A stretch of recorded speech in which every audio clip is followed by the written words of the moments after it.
नमस्कार सर्व शेतकऱ्यांना आणि शेतीशी संबंधित सर्व लोकांना माझा नमस्कार। मी डॉक्टर प्रवीण चव्हाण, संस्कृती संवर्धन मंडळ कृषी विज्ञान केंद्र सगरोळी येथे विस्तार शिक्षण या विषयाचा विशेष तज्ञ म्हणून काम करतो। शेतकरी बांधवांना माहिती आहे की आता पेरणीचा सीझन सुरू होत आहे आणि त्याच्यामध्ये आपल्याला माहिती आहे की यावर्षी पावसाचा अंदाज आहे की भरपूर पाऊस पडणार आहे आणि भरपूर पाऊस पडत असल्यामुळे काय होईल की पाण्याचा निचरा होण्याच्या समस्या निर्माण होतील आणि याच्यामुळे जास्तीत जास्त प्रमाणामध्ये पिकांचं नुकसान होऊ नये आणि ते कसं टाळता यावं यासाठी पेरणीपूर्व काळजी कशी घ्यायला पाहिजे किंवा पेरणीसाठी कुठल्या तंत्रज्ञानाचा अवलंब करायला पाहिजे याच्यावर सविस्तर बोलण्यासाठी आज संस्कृती संवर्धन मंडळ कृषी विज्ञान केंद्र सगरोळी येथे इंजिनिअरिंग विभागाच्या डॉक्टर प्रियंका खोले मॅम आज आपल्यासोबत उपस्थित आहेत। मी मॅडमचं या कार्यक्रमामध्ये स्वागत करतो। नमस्कार मॅडम। नमस्कार मॅडम, आपल्याला माहिती आहे की यावर्षी हवामान विभागाचा अंदाज आहे की पावसाचं प्रमाण हे जास्त असणार आहे आणि आपण जसं बघतो की या भागामध्ये आपल्याला पाऊस जास्त पडल्यामुळे शेतीमध्ये थोडासा पाण्याचा निचरा होण्याच्या समस्या उपलब्ध होतात आणि त्याच्यामुळे काय होतं की पिकांचं नुकसान हे जास्त प्रमाणात होतं।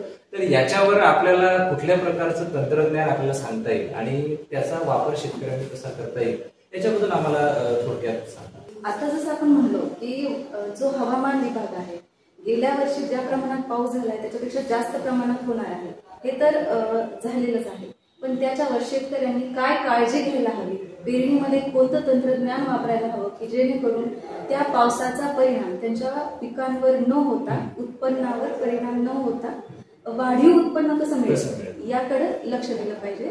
तर त्यासाठी अनेक पद्धतीनं आपण पेरणी करू शकतो, बरोबर। पण बीबीएफ तंत्रज्ञान हे जे आहे तर हे अति पाऊस आणि पावसाचा खंड जो आहे तर त्याच्यामध्ये उत्तमरित्या रिझल्ट आलेले आहे। तर बीबीएफ मला असं वाटतं की शेतकऱ्यांनी नक्कीच बीबीएफचा सोयाबीन पेरणीसाठी वापर करावा, जेणे की जो अति पाऊस जरी झाला तर त्यामध्ये त्याचा फायदा होईल। बीबीएफ मला वाटतं मॅडम बीबीएफ म्हणजे ब्रॉड बेड फरो, करेक्ट, आपण असंच म्हणतो। हो, मराठीमध्ये आपण म्हणू शकतो की रुंद वरंबे सरी पद्धत, त्याला बीबीएफ म्हणतात। म्हणजे हे ट्रॅक्टर चलित अवजार आहे, मशीन म्हणू शकतो आपण त्याला। तर याच्यामध्ये काय होतं की 3 ऑपरेशन्स एकाच वेळेस केले जातात। म्हणजे कसं तुमचे रुंद बेड बनवले जातात, त्याच वेळेस दोन्ही साईडला सऱ्या बनवल्या जातात, बरोबर। आणि खत आणि बियाची पेरणी एकाच वेळेस केली जाते। म्हणजे आपण पारंपरिक पद्धतीने जर पाहिलं तर शेतकरी काय करतात, पहिलं बेड बनवतात, त्यानंतर टोकन केलं जातं। याच्यामध्ये काय होतं, एकरी त्यांना 8 ते 10 महिलांचा खर्च म्हणजे आपण लेबर म्हणू शकतो की तो लागला जातो, वेळही जातो आणि पुन्हा खत आणि बियाणे जे प्रॉपर अमाऊंट मध्ये पडायला पाहिजे तेवढं पडत नाही। म्हणजे हे जे नुकसान आहे ते कुठेतरी टाळण्यासाठी आणि वातावरणाचं जे आपण म्हणतो की वृष्टीचा अतिवृष्टीचा जो परिणाम आहे हा टाळण्यासाठी कुठेतरी शेतकऱ्यांनी या बीबीएफ बद्दल विचार केला पाहिजे आणि त्याचं इम्प्लिमेंटेशन जे म्हणतो तर ते करायला हवं। म्हणजे क्लायमेट स्मार्ट ऍग्रिकल्चर म्हणू आपण किंवा वातावरणावर आधारित शेती म्हणू किंवा जास्तीत जास्त अद्ययावत तंत्रज्ञानाचा वापर कसा करता येईल जेणेकरून शेतकऱ्याला या सगळ्या गोष्टींचा फायदा होईल। आपला उद्देश शेवटी हाच आहे की शेतकऱ्यांचं उत्पन्न वाढायला पाहिजे। तर हे जे बीबीएफ तंत्रज्ञानाबद्दल आपण जे आता चर्चा करतो आहे तर ही बीबीएफ नावाची मशीन काही असते का, यंत्र काही असतं का? हो सर, ही एक मशीन आहे जी की आपण 2 पद्धतीमध्ये त्याला डिस्ट्रीब्यूट करतो। पहिली म्हणजे बैल चलित बीबीएफ तंत्रज्ञान, म्हणजे या मशीन बैलांच्या मार्फतही वापरल्या जातात। दुसरं ट्रॅक्टर चलित, बरोबर। तर बैल चलित मध्ये 3 फणाचे ते मशीन अवेलेबल आहे, मार्केटमध्येही आहे। आणि जे ट्रॅक्टर चलित म्हणतो त्याच्यामध्ये पूर्वी 4 फणाचं उपलब्ध होतं, तर आता ते 4 नसून 5, 7 आणि 9 फणामध्येही उपलब्ध आहे। या पद्धतीनं पेरणी करू शकतो। यामध्ये एक गोष्ट आहे की शेतकरी काय करतात, मल्टिपल क्रॉपिंग म्हणजे अनेक पिकं घेण्याचा प्रयत्न करतात, कारण की त्यावेळेस त्यांच्या म्हणण्यानुसार येतं की आपण याच्यामध्ये ते इम्प्लिमेंट करू शकतो की नाही, तर करू शकता। तुम्हाला जर 3 ओळी म्हणजे आपण लाईन ज्या म्हणतो, जर तुम्हाला सोयाबीनच्या करायच्या असतील, एक लाईन तुरीची जर करायची असेल तर त्याच्यामध्ये ती सेटिंग आहे, त्याच्यामध्ये त्या पद्धतीने ती मशीन आहे, तुम्ही ती ऍडजस्टमेंट करू शकता। म्हणजे आंतरपीक पद्धतीसाठी एकदम सोयीस्कर आहे। तुम्हाला कोणतं खत कोणत्या याला किती अमाऊंट मध्ये द्यायचं आहे, किती सीड रेट टाकायचं आहे, 2 प्लांट मधलं म्हणजे आपण म्हणू शकतो की बियांमधलं अंतर तुम्ही तुमच्यानुसार डिसाईड करू शकता। 2 ओळीमधलं अंतर तुम्ही डिसाईड करू शकता. म्हणजे ती पूर्ण सेटिंग त्या बीबीएफ तंत्रज्ञानामध्ये त्या मशीनमध्ये दिलेली असते. अच्छा, म्हणजे हे जे बीबीएफ तंत्रज्ञान किंवा बीबीएफ नावाचं यंत्र आहे हे आजच्या काळाच्या ज्या गरजा आहेत, म्हणजे आपण जसं म्हटलं की पाऊस वाढणार आहे, हवामान विभागाचा अंदाज आहे आणि शेतकऱ्यांना तर पिकं घ्यायचीच आहे, पाण्याचा निचरा करायचाच आहे. बहुतेक वेळा काय होतं की ते पेरणी करतात आणि मग त्यांना मध्ये चर काढावा लागतो शेतीमध्ये आणि त्याच्यामध्ये मग खूप जास्त पाऊस झाला तर मातीचा जो वरचा फर्टाईल लेअर आहे, जो सुपीक लेअर आहे, तो पण वाहून जातो आणि पिकाला नुकसान होतं. अगदी जास्त पाऊस झाला तर मग झाडं मरतात, पाणी तिथे साचून राहतं. मला वाटतं बीबीएफ तंत्रज्ञान जे आपण सांगताय ते फार सोयीस्कर आहे, फार पद्धतशीर आहे. मला असं वाटतं की याचे नेमके फायदे कशा पद्धतीने होऊ शकतात याच्याबद्दल थोडंसं सांगा. मी थोडंसं सांगू इच्छिते की जसं आपण सोयाबीन पारंपरिक पद्धतीने जर पेरणी केली, तुम्ही काय करता, म्हणजे शेतकरी काय करतात की ते पेरणी यंत्रानं करून देतात. आणि बीबीएफ मध्ये म्हणजे त्यांच्याबरोबर फरक काय आहे मी थोडंसं ते करते. याच्यामध्ये जो गादी वाफा असतो बरोबर, तो मोठा असतो आणि जी पारंपरिक पद्धती आहे ती प्लेन बेड असतो, त्याला बेड बनवलेला नसतो, डायरेक्ट पेरणी केलेली असते. याच्यामध्ये बेड असल्याचा फायदा काय आहे, जेव्हा अतिवृष्टी होते बरोबर आणि या बीबीएफ मध्ये दोन्ही बाजूनी सऱ्या, जे मी सांगितलं बरोबर असल्यामुळे जेव्हा अतिवृष्टी होते, जे पाणी जास्त प्रमाणात आहे त्याचा निचरा त्या सऱ्यांमध्ये होतो आणि त्या सऱ्यांच्या मार्फत ते जास्तीचं पाणी आपल्या जो फील्ड आहे, शेत आहे, त्याच्या बाहेर निघून जाण्यास मदत होते. याच्यामुळे काय होतं, आता जर आपण पाहिलं सोयाबीनचं जे पीक आहे ते 2 फुटाच्या खालीपर्यंत जास्त जात वरच आहे बरोबर आणि वापसा कंडिशन त्याला हवी. तुम्हाला म्हणजे त्या पिकांना जर जमिनीमधून मायक्रोन्यूट्रिएंट्स आपण म्हणू शकतो की अन्नद्रव्य जे घ्यायचे त्यांना ती वापसा कंडिशन हवी असते आणि हे जे गादी वाफा आहे तो एक्झॅक्ट ते त्या पिकांना देतो. म्हणजे वापसा कंडिशन त्यांना दिली जाते. पाण्याचा निचरा झाल्यामुळे ती वापसा कंडिशन त्या पिकांना नैसर्गिकरित्याच उपलब्ध होते. बरोबर. आणि जेव्हा खंड असतो बरोबर, जे काही जास्त पाण्याचं मुरलं जातं, पाऊस झाला जमिनीत पाणी मुरणार, एक्सेस पाणी बाहेर फेकलं आणि जास्तीचं पाणी जमिनीत मुरलं जातं. हे मुरलेलं जे पाणी आहे ते त्या गादी वाफामध्ये ऑटोमॅटिकली इनबिल्ट त्याच्यामध्ये येऊन जातं बरोबर आणि जेव्हा गरज आहे पिकांना मुळांमार्फत ते युटिलाइज केलं जातं, उपलब्ध होतं.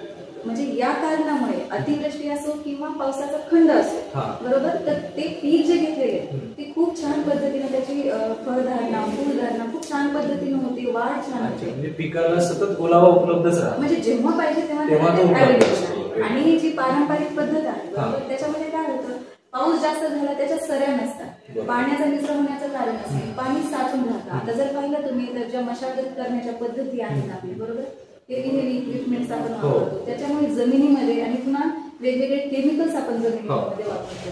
त्याच्यावर तुम्ही जर पाहिलं असेल, पाऊस आला की जमिनीवर पाणी साठणं हा प्रकार वाढलेला आहे. सध्याचं पाणी निचरा होत नाही, हार्ड पॅन तयार बरोबर, तर त्याच्यामुळे निचरा होत नाही. यामुळे काय होतं, एक संधी दिली जाते जमिनीला की पाण्याचा निचरा चांगल्या पद्धतीने होण्यासाठी. तर पारंपरिक पद्धतीने पाणी साचल्यामुळे म्हणजे त्या मुळांना अन्नद्रव्य शोषून घेत आहे. ओके, म्हणजे ते पांढरे मूळ जे आपण म्हणतो बरोबर, ते असल्यामुळे त्यांना अन्नद्रव्य शोषताना ते ऑटोमॅटिकली पीक पिवळे पडणं किंवा ते सडणं या पद्धतीचा प्रकार. म्हणजे अन्नद्रव्य तिथेच उपलब्ध असतं पण ते कडक पॅन तयार झाल्यामुळे त्याचं जे मुवमेंट व्हायला पाहिजे ते तेवढं इझिली होत नाही. याच्यावर आपली अजून एक टेक्निक पण आहे जे हार्ड पॅन बद्दल आहे, त्याच्याबद्दल आपण वाटलं तर सेपरेट एक व्हिडिओ नक्कीच, त्याच्यामध्ये आपण डिटेल त्याबद्दल बोलूया. आणि जसं आता आपण हे बोलत होतो की कशा पद्धतीने बीबीएफ तंत्रज्ञानाचा वापर होऊ शकतो आणि शेतकऱ्यांचा फायदा कसा होऊ शकतो. त्याच आता जे असं आपण क्लायमेट स्मार्ट ऍग्रिकल्चर बद्दल फार ऐकतो आणि असं म्हणतात की वॉटर एफिशियंट म्हणजे पाणी जास्तीत जास्त प्रमाणात प्रभावीपणे कसा वापर करता येईल, हे सगळ्या भारतभर ही समस्या आपली आहे. तर तिला जर आपल्याला जर एक थोडक्यात सांगायचं असेल तर हे जे बीबीएफ तंत्रज्ञान आहे याचे जसं फायदे तुम्ही आता सांगितले तसं मग हे उपलब्धता पण तुम्ही सांगितली की ही अशा ठिकाणी मार्केटमध्ये उपलब्ध होऊ शकते. आपण जर शेतकऱ्यांना आपल्या इथे म्हणजे कृषी विज्ञान केंद्र सगरोळे इथे जर बोलावलं तर आपण अशा प्रकारचा डेमो त्यांना देऊ शकतो का? नक्कीच. ऍक्च्युली आपल्या कृषी विज्ञान केंद्राकडे कस्टम हेरिंग सेंटर आहे ज्यामध्ये आपल्याकडे 3 बीबीएफ उपलब्ध आहे बरोबर. तर आपल्याकडे 7 फणाचंही उपलब्ध आहे, 4 पण ते 7 फणापर्यंत उपलब्ध आहे आणि आपण आपण शेतकऱ्यांना डेमो दिलेली आहे आणि शेतकरी जर इथे येऊन आपल्याला एक्झॅक्टली त्या तंत्रज्ञानाबद्दल जर माहिती मागत असेल तर नक्कीच आपण त्यांना ती प्रोव्हाइड करू शकतो. आणि यामध्ये जर BBF तंत्रज्ञान जर नसतील शेतकऱ्यांकडे, त्याच्यासाठीही त्यांच्याकडे जे अवेलेबल पेरणी यंत्र आहे त्याच्यामध्ये थोडासा बदल करून ते BBF पद्धतीनं पेरणी करू शकतात. हे ऑप्शन स्वरूपात आपल्याकडे उपलब्ध आहे आपल्याकडे. शेतकऱ्यांकडे मोस्टली आपण पाहतो पेरणी यंत्र असतं, हो ना. तर सपोज जर त्यांच्याकडे 5 फणी पेरणी यंत्र आहे, बरोबर, तर त्यांनी मधलं फण जे असतं, बरोबर, ते बंद करा.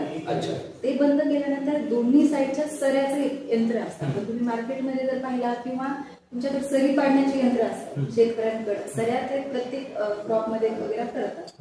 भाजीपाला असेल किंवा ऊस असेल कोणते, त्यांच्याकडे सरी यंत्र असतात. तर ते सरी यंत्र जर नसेल तर ते मार्केटमधून घेऊ शकतात. म्हणजे जास्त कॉस्टली ते जाणार नाही. कमी याच्यामध्ये त्या 2 सरी यंत्र घेऊन त्यांनी जर 2 साईडला ते जर लावले, बरोबर, तर त्या पद्धतीने ते पेरणी करू शकतात. म्हणजे 4 रो मध्ये राहतात 2 साईड. जर सरी यंत्र तिथेही उपलब्ध नसेल तर बैलचलित नांगर असतो, बरोबर, तोही असू शकतो. जर तोही ऑप्शन आहे, लाकडी नांगर म्हणतात, बरोबर. त्यांनीही ते पेरणी करून घेतल्यानंतर 4 सऱ्यामध्ये किंवा 2 सऱ्या या साईडच्या 2 सऱ्या या साईडच्या मधनं तो हे करू शकतो, सरी पाडू शकतो. म्हणजे अशा पद्धतीने आपल्याला जर मशीन उपलब्ध नसेल, यंत्र उपलब्ध नसेल तरी आपल्याकडे काहीतरी पर्यायी व्यवस्था करता येते. बरं, यामध्ये काही निश्चित असे काही ठोकताळे असतात का, किंवा मग अशा काही गोष्टी असतात का की ज्याला आपण तांत्रिक दृष्ट्या त्याला आपल्याला द्याव्या लागतात, असे काही जर काही मुद्दे असतील तर ते कृपया? हो, याच्यामध्ये कसं आपण जर पाहिलं BBF मध्ये पेरणीमध्ये 2 ओळीमधलं अंतर व्यवस्थित ठेवलं जातं, 2 बियांमधलं अंतर व्यवस्थित का, कारण की त्याच्यामध्ये हवा खेळते राहणं, सूर्यप्रकाश त्यांना मिळणं त्या गरजेचं आहे त्या पिकांना. तर त्यासाठी हे अंतर डिसाईड करणं आणि ते एक्झॅक्ट त्या मशीनला ती सेटिंग करून देणं गरजेचं आहे. त्याच्यासाठी आपण म्हणलं जातं की मशीनचं कॅलिब्रेशन करा. बरोबर.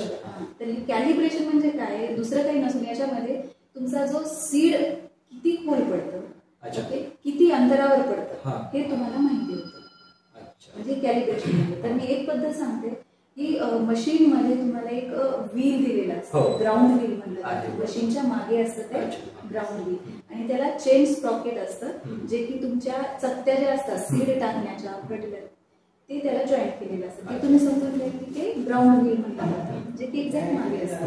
ते त्या चकत्यांना फिरवतं, बरोबर. म्हणजे यांचं रिलेशन आहे, म्हणजे शेतकऱ्यांना कळून जाईल की ते ग्राउंड व्हील आहे. तर ते ग्राउंड व्हीलचा पहिला परिघ किती आहे हे पाहिलं जातं. परिघ म्हणजे काय, पूर्ण त्याची पूर्ण लेंथ किती आहे व्हीलची. सपोज आपण म्हणूया की 500 mm आहे, आपण गृहीत धरूया, बरोबर. तर त्या व्हीलवर एक मार्क करायचा. मार्क केल्यापासून तो व्हील तिथपर्यंत येईपर्यंत एक व्हील रोटेशन करावं, म्हणजे एकदा फिरवावं. ते एकदा फिरल्यानंतर सीड बॉक्स मधनं किती सीड खाली पडलं एका फणाला ते पाहिलं. सपोज आपण जर पाहिलं एक रोटेशन घेतलं आणि 5 सीड त्या फणामधनं खाली आली, तर 500 mm भागिले 5 म्हणजे परिघ भागिले नंबर ऑफ सीड्स किती पडले. जर आता सपोज जर आपण 5 घेतलं तर किती 100 mm भागाकार जर केला 100 म्हणजे याचा अर्थ काय होतो, 2 बियामधील अंतर हे 100. म्हणजे तुम्ही स्टँडर्ड ते मेंटेन करू शकता. तुमच्या एकरी किती प्लांट ठेवायचे आहे, जसं ऍग्रिकल्चर युनिव्हर्सिटी आपल्याला सांगतं, रिकमेंड करतात की 45x10, 45x15 सेंटीमीटर तुम्ही पेरणी करा. पण शेतकरी काय करतो की 2 रो मधलं 45 सेंटीमीटर ठेवलं जातं, पण 2 बियांमधलं अंतर कधी जास्त होतं. तर पेरणी वेळे करण्यापूर्वी कॅलिब्रेशन करणं गरजेचं आहे. पुन्हा स्किल ड्रायव्हर असणं गरजेचं आहे की पेरणीची खोली जी आहे ती मेंटेन करता आली पाहिजे. कारण की आपण जर सोयाबीन पाहिलं तर ते 2.5 सेंटीमीटर पेक्षा खाली पडू नये.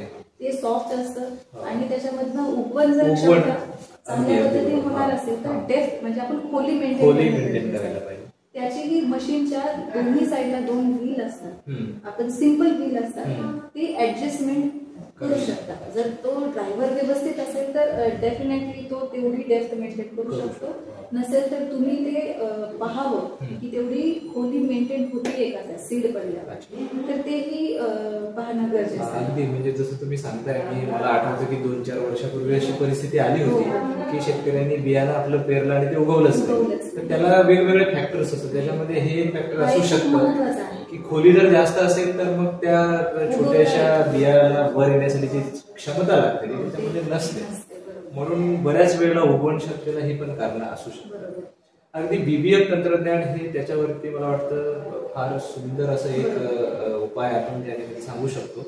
मला असं वाटतं की शेतकऱ्यांना सुद्धा ह्याबद्दल माहिती असणं गरजेचं आहे आणि शेतकरी बांधवांना किंवा सर्व या संदर्भातल्या लोकांना मी विनंती करू इच्छितो की कृषी विज्ञान केंद्र सगरोळीचे जे वेगवेगळे या माध्यमातून तयार झालेले व्हिडिओ आहेत ते आपण पाहावेत आणि ते शेअर करावेत आणि त्याचबरोबर सबस्क्राईब करून त्याच्यावर तुमच्या काय कमेंट्स आहेत आम्हाला येऊ द्या, आम्हाला कळवा आणि काय व्हिडिओज बनवायचे आहेत त्याप्रमाणे म्हणजे स्पेसिफिक तुम्हाला जे टॉपिक पाहिजे असतात ते तुम्ही कमेंटमध्ये सांगितले तर मग आम्ही परत अशी व्हिडिओची सिरीज आम्ही करू शकतो आणि तुमच्या सगळ्या समस्यांना उत्तर आम्ही या ठिकाणी देऊ शकतो.